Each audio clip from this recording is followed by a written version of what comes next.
1, 2, 3.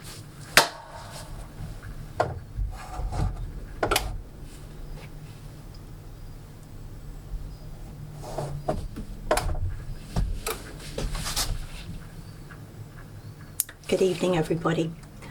My name is Nickhola-Susanne, and I'm a storyteller.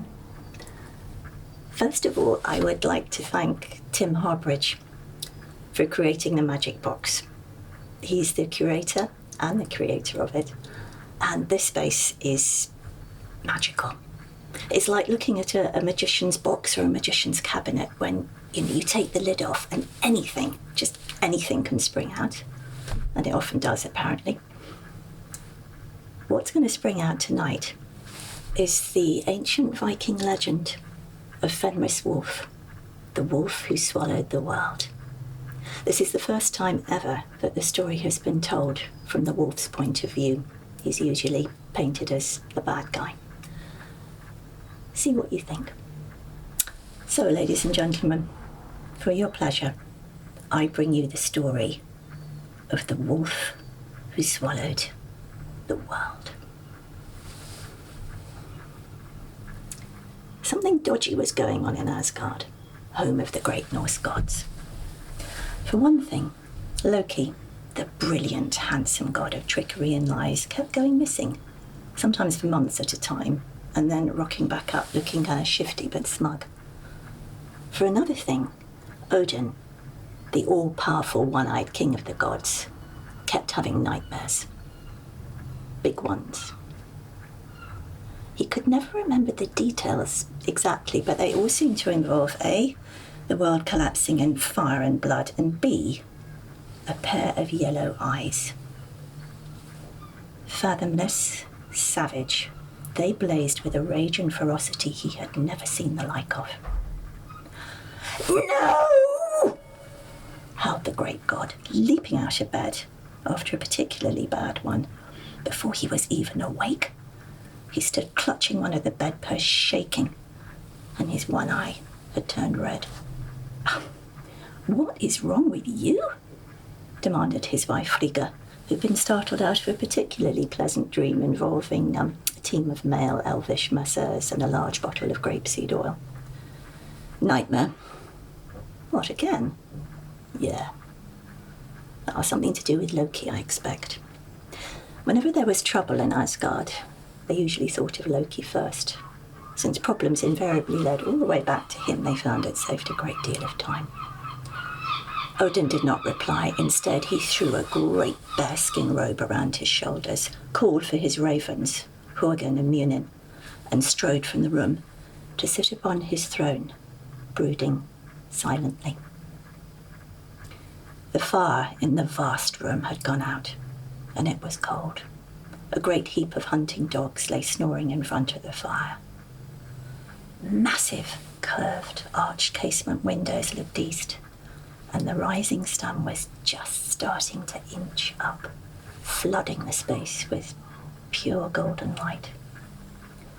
As the All-Father stared at it, his mind grew calm. For Odin was wise, his judgment sure, and his dreams prophetic. His wisdom had been harshly acquired by hanging upside down as one dead from the world tree for 9 days and 9 nights, and then sacrificing one of his sharp grey eyes to drink deep from the well of knowledge. He'd had dreams before, sure, far-sighted dreams, future visions, but never anything like this. I mean, the far-sighted dreams usually involve specific incidents or particular problems being solved. But these were like nothing he had ever experienced. For they didn't show one-offs, they didn't show little bits of things, no. They showed at the end of all things, the world collapsing in fire and blood, earthquakes, volcanoes, rising seas, endless winters, the endless, unstoppable chaos of unmaking as the land was dismembered, the gods slaughtered, and the earth destroyed. And the very last thing, every single time he saw, was a pair of yellow eyes. The eyes of a raging wolf. He stroked his raven's brack feathers thoughtfully, He could not suppress the feeling that Loki and the end of the world were somehow linked, nor that there was some sort of connection between the handsome god of trickery and lies and that wolf. Suddenly he sat bolt upright on his throne. He knew exactly what he had to do. Minutes later, an extremely sulky Loki slouched in front of him, rootled out of bed by two hefty Valhalla warriors. Well, this better be good. Oh, it is, replied Odin. Want some breakfast? Oh, give me a break, it's 5 a.m. Just say what you've got to say, then let me go back to bed. I was up really late last night and I have a humongous hangover. Fine. I will get straight to the point. You've got children. Well, you know I have. My two sons, Nafi and Vali. Lovely boys. A credit to both me and their mother, the beautiful Sigyn, who you so admire. Not those. The others. What others? Loki looked a picture of ancient innocence. Are you suggesting I've been playing away? Been unfaithful to my Sigyn? How can you say that? Oh, easily. You and that frost giantess, Angraboda. You've been sneaking off to spend months at a time with her, haven't you? And she's given you 3 children. Don't even bother to deny it. I have seen them. And my visions tell me that they will be the most terrible enemies of the gods in the time that is to come. That actually they will be the architects of Ragnarok itself. Ragnarok. Ragnarok? The end of the world? Seriously? Ugh, just because you've had a bad night's sleep and are feeling ratty, you're trying to imply that my, additional sons and daughter are somehow going to bring down the gods themselves. Odin didn't even bother to reply, but he merely called for his own 2 sons, Tyr, god of war, and Thor, god of thunder, and explained that he had a mission for them, to bring back to Asgard the children of Loki and Angraboda from Jotunheim, the land of the frost giants and the sworn enemies of the gods. Loki had extra children living in Jotunheim. Thor's bushy eyebrows shot up and he fingered his great big hammer, Mjolnir. Maybe I should, go with them, suggested Loki. The Allfather scowled. You stay here, where I can see you. When Tyr and Thor got to Angraboda's castle, they found the place semi-deserted. The children were playing in the courtyard unsupervised. And, whoa, such children. The gods were shocked, but they took them anyway. The first they had to tie to a massive great pine tree trunk because there was just no carrying him any other way. The second they muzzled and led along with a rope. And the third, and the most disconcerting of all, simply walked quietly beside them. One side of her, if you looked on her left side, you saw a beautiful little girl with slanting green eyes and long red hair like Loki's. But the other side showed rotting cheeks, shrunken lips drawn back from discoloured teeth, and one milky, dead eye. Have you noticed something weird?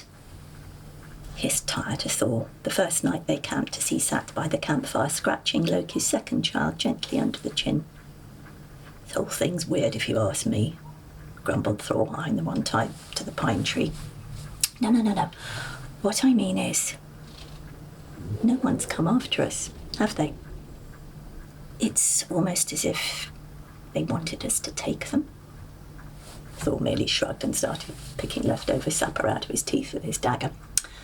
3 more days of hard travelling and they stood in the hall room of Asgard in front of Odin. Right. Here are the children of Loki and Angraboda, said Tyr shortly. He had a few other things to say too, but felt he should keep those to himself for now. Odin looked at the 3 children sitting in front of him. The first was a serpent, a huge one. Its name was Jormungandr, and it was already bigger than the pine trunk it was tied to.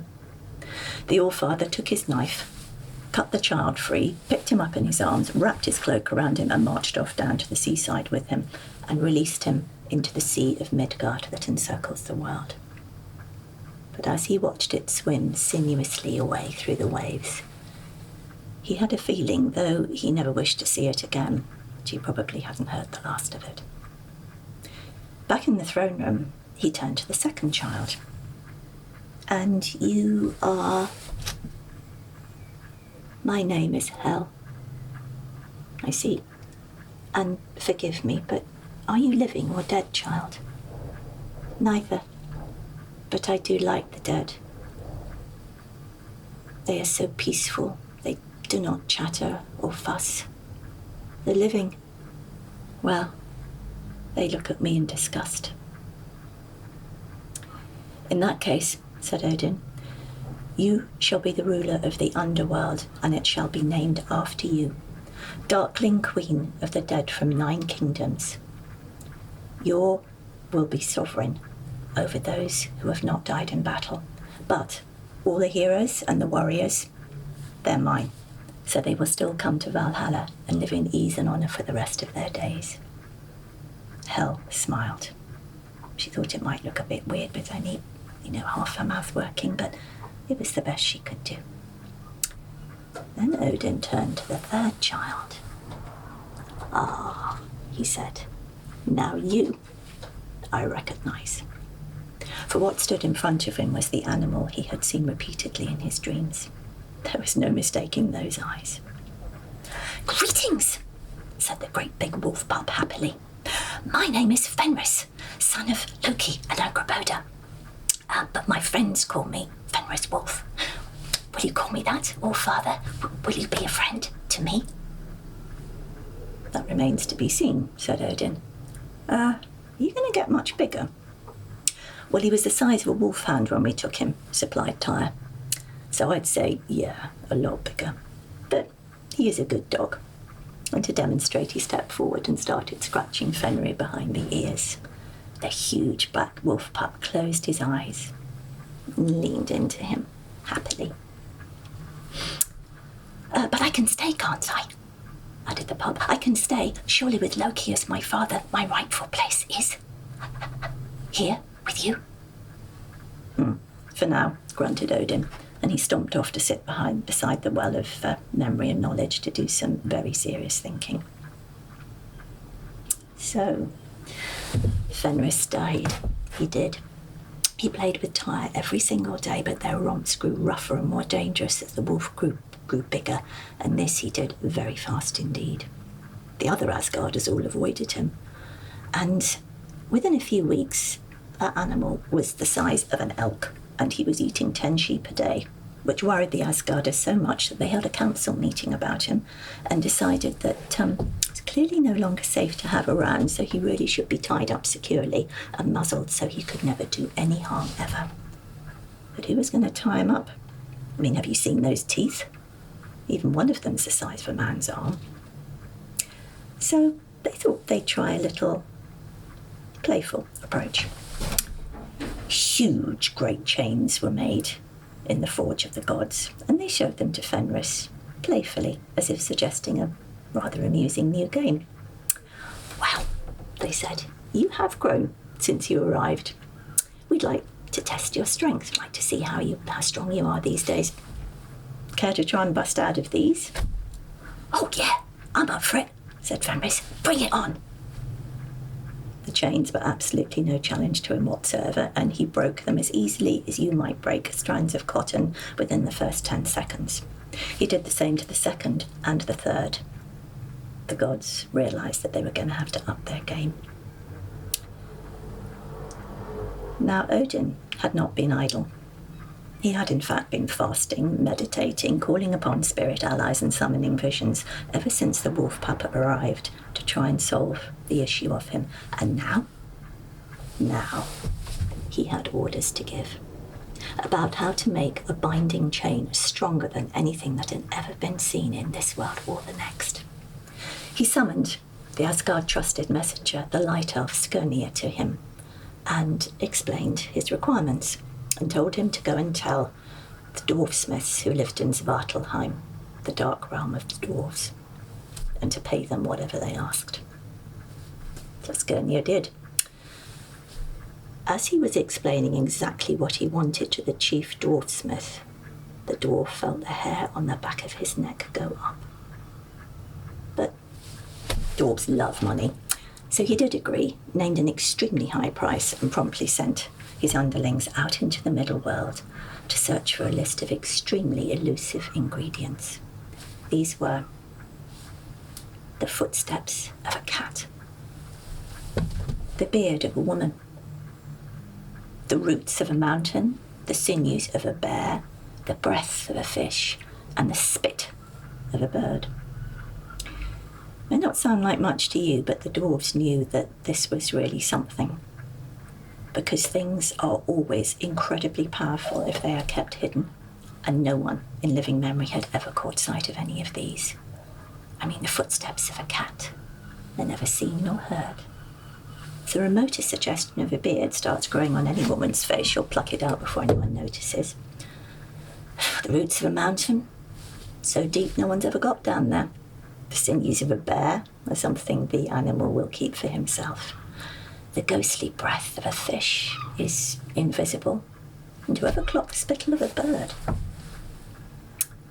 The binding that was made from these ingredients was so extraordinary it was given the name Gleipnir, and when the gods saw it, they were absolutely astonished. Crowding down to the lakeside where Fenris spent most of his time these days, they called out for him, and he came belting up, really happy, really excited, as any hound will when you call its name. "Hey," said the massive great wolf pup, who is now actually the size of an elephant and built of solid muscle. "What's new?" "Well, got a little project for you," they said. "We have been sold something by the dwarves which they claim is the strongest thing in the world. But you know what dwarves are. We fear that we may have been swindled, so we'd like to try it out, and you are the strongest being we know. Care to be tied up with that? I mean, you bust out of everything else. Care to road test it for us?"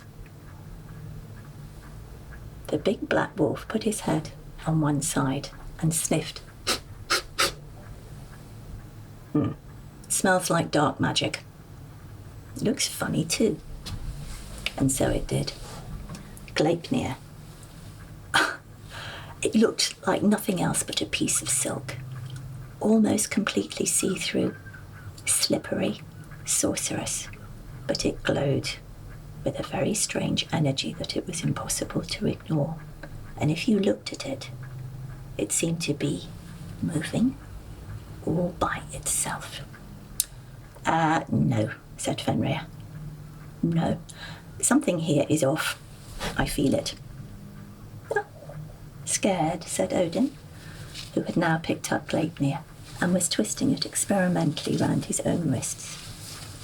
"Personally, I think the thing is rather intriguing. But then I am a god. And you, well, I am one of you," growled Fenris.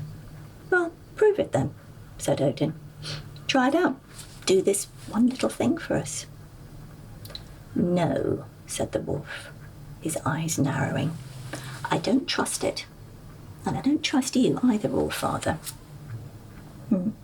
My wolf sense is sharp, and I smell here trickery, and I smell lies." "Oh, you're just scared," jeered Thor. "Scared of what you do not understand." "No, I am not scared. More likely, it is you who are scared of me," said Fenris. "That's what all this is about, isn't it?" There was a slightly embarrassed silence. "Do you know what? When I first came to Asgard, when you brought me here, Odin, I was so happy. I felt like I was coming to my rightful home. I liked it here. I liked you. But you've been wondering what to do with me ever since I got here." A look of Bewilderment and hurt came into the wolf's angry yellow eyes. Haven't you? Oh, Fenris, Fenris. There are no tricks here, said Odin, then added with a completely smooth face. I tell you what, let us tie you up with this, and if you can't bust free, we'll let you go. We just want to try it out. I mean, obviously, if you can't bust free from it, we'll know that you're not as strong as we feared, so we will have no reason to be worried about you, and of course we'll free you without delay. And if you do bust out of it, your name will be legend across the 9 worlds. Poems will be written about you, songs will be sung. Every being will know your name.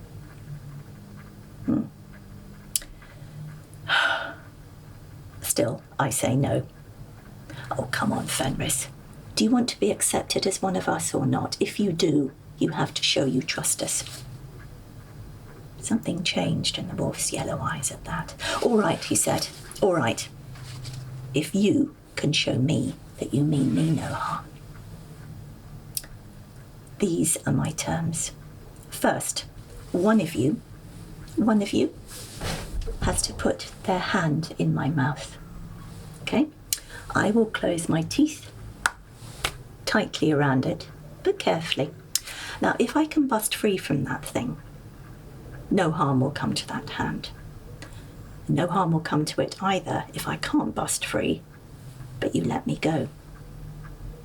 But if I can't free myself and you don't do it either, the hand in my mouth, I will eat it. So, he said, smiling round at their shocked faces, whose hand shall it be? Gods looked at each other. And then Tyre, god of war, stepped forward. I will do it, he said. I will lay my hand in the mouth of my friend. And he did. Fenris closed his teeth lightly around Tyre's wrist and suffered himself to be tied up with a slippery sorcerer's binding that was Gleipnir. So tight did they tie him that he could barely breathe, he could barely even move. Okay, said Thor. Ready, steady, go. At his signal, Fenris twisted, heaved, wriggled and stretched. But the more he struggled, the tighter the magical binding became. His eyes rolled, his muscles bunched, sweat poured off him and saliva poured from his mouth as he twisted and turned and heaved. But it was no good. The gods began to nudge each other and high-five. And seeing this, the wolf collapsed. His fur was matted with sweat and he lay on his side panting, just like a dog who's been thrashed, waiting for the gods to keep their promise and free him. But they did not. Instead, they started laughing. A single wolf tear, precious as a diamond and more rare, rolled down Fenris's cheek, and he twisted his head to look at Tyre. The god nodded. Do it, he said, and he shut his eyes. The wolf bit down hard, swallowed. Tyre made not a sound. He simply doubled over in agony and then ripped off his cloak and wrapped it around the bleeding stump of his wrist. Within minutes, the beautiful green material had turned red. Then Fenris twisted to look at Odin. Hear me, Odin, he roared. Father of lies that you are. If you had not betrayed me, I would have been a good friend to Asgard. But you tricked me, you fooled me, you rejected me, you shut me out. So be it. When my time comes, and it will, I shall eat your lying heart. And before that, I shall make sure that you watch me swallowing the moon, destroying the sun, and laying waste to the world itself. Oh, get that animal out of here, said Odin. He bores me. A team of great big Valhalla heroes came forward, carrying ropes as thick as their wrist, and they threw them around the wolf, who lay bound upon the floor, made a great net and started dragging him away out of the throne room. You rejected one, and you cast out one whom you should have embraced, roared the wolf. And in doing so, you have not only created the instrument of your own destruction, but the destruction of the 9 worlds themselves. I said, get rid of him, said Odin, and turned his back upon the scene. But just as Fenris was being hauled out of the door, still bucking and heaving, he howled, make no mistake, Odin One-Eye. When it comes, Ragnarok will be all your fault. They took him away, still crying prophecy. When they'd gone far enough from Asgard, far enough for his cries to be lost on the wind, they threaded one end of Gleipnir through a stone as big as a mountain, hammered it into the ground, and they left him there. Fenris will be set free at the end of the world. When that day comes, when fire ignites the forests, earthquakes shake the land, and the dead ride out from Hell's kingdom, that wolf will first go looking for Odin, and then he will swallow the world as we know it. You think that sounds bad? It is not. For after the 9 worlds of the Norseman end, life on earth will begin again. An ending is always a beginning. That is the way of all things. So, do not mourn what is finished.